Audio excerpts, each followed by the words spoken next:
Welcome to Just Call Me Spaghetti Hoop Boy. Just Call Me Spaghetti Hoop Boy is basically a story about the Spaghetti Hoop Boy, and yet it's a superhero story about someone named Ace who goes ahead and has a little headquarters like Bruce Wayne. And just kidding. That's at least what Ace Butters is thinking. At least that's what I think Adam Butters is thinking. Adam Butters does not know he's Ace Butters yet. In fact, he just goes ahead and does a few things in his world. Ace Butters, he finds out his actual real name when he goes ahead and does his Force for Life exhibition. Force for Life exhibition. And with all those things, there's a lot of things that can literally happen here.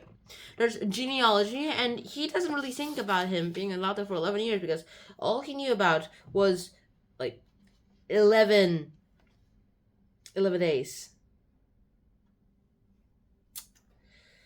Oh well, and with that we have a few more things to really talk about. Just Call Me Spaghetti Hoop Boy goes ahead and talks about this adopted boy, and this adopted boy goes ahead and tries to find out about his real mother. Now, a lot of adopted kids do want to find out about the real families, because don't you want to find out about your actual genealogy so you can create a real family tree instead of like some random sort of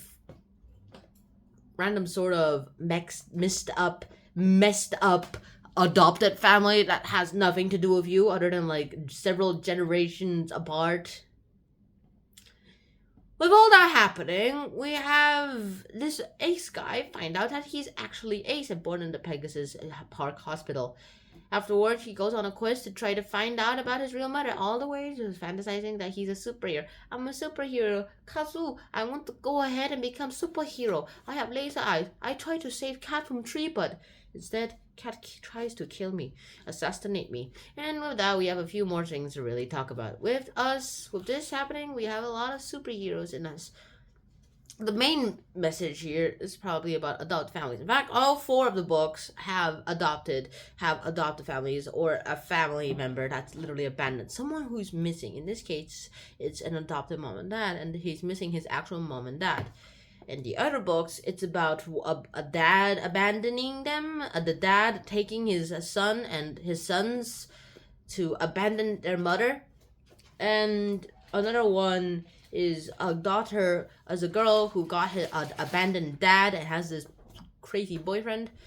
Yeah, this one is kind of an outlier because it's about adoption families. Also, because it talks about superheroes. It's pretty much the only story that actually talks about superheroes. Also, something to be geeking out about for me is Bruce Wayne, the Bat Dog, the Bat Hound, Superman. So the cosplaying Superman.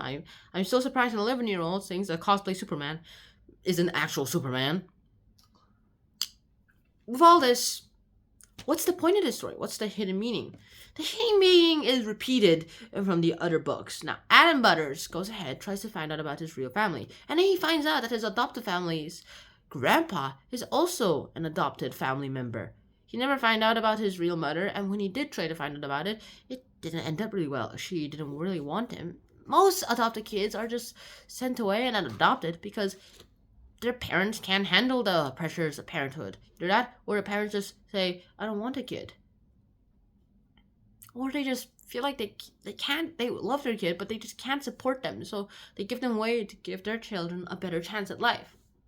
If you ever see my video or read the book by Richard Dawkins, The Selfish Gene, you'll know that people want to reproduce. Genes are inside little spherical spaceships that go ahead into another spaceship docking port to create more copies of itself. That's the whole point of the gene. And the whole point of a human is to protect the gene. Not the gene itself is selfish. It does everything by its own accord. If it can reproduce into the next generation, it's done with life. It can die anytime it wants, except humans don't want to die from life. In fact, some of them don't really care if they got children at all. They didn't want kids. Some of them don't even want kids. Some of them don't want to do all those fancy X stuff. After all that, we find out something about the superhero inside of us. Now, Ace Butters, technically Adam Butters, I keep calling him an Ace because he keeps calling himself Ace. Adam Butters goes ahead and figures out that he himself is actually great enough already. He's already a superhero. In fact, his best friend drew a photo of drawing and says, draw me like a superhero, and drew himself. Plain normal him, and he crumbles away, throws away. But then he sees some squiggles in the bottom, and he realizes it's Polish. It's Polish for, you're already a superhero.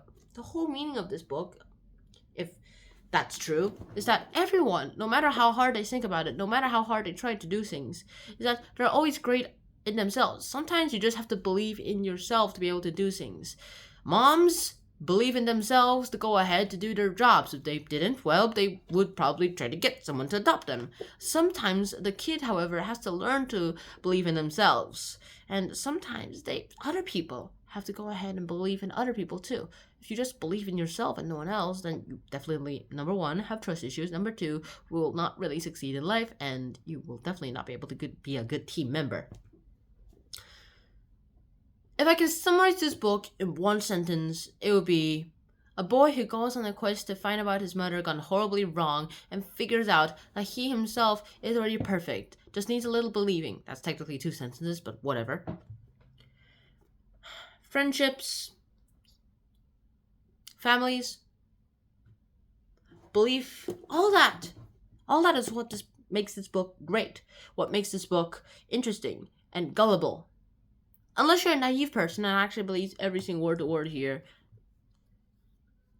you'll definitely be able to see this inside your own life. I mean, I'm not adopted. I mean, if I was adopted, my mom would have already told me. However, if I was, then I would have wanted to go ahead and find out my real mother. I would have wanted to go ahead and find out the real truth. And I would have wanted to figure out why everyone else looked a little different from me as a kid. And if I was told I was adopted for the first time ever, I would probably but you're my mom and dad. I'm not your real mom and dad, but you are. You're the one who I've seen for the rest of my life. And I will know for the rest of my life, for sure.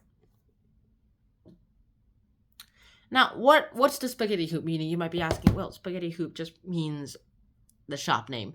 Apparently, Adam's real mom, the genetic mom, goes ahead and had these cravings for spaghetti hoops, and she went to a nearby shop, bought a bunch of spaghetti hoops and every day, and didn't really eat much anything else. And then after all that, she decided, hey, Ace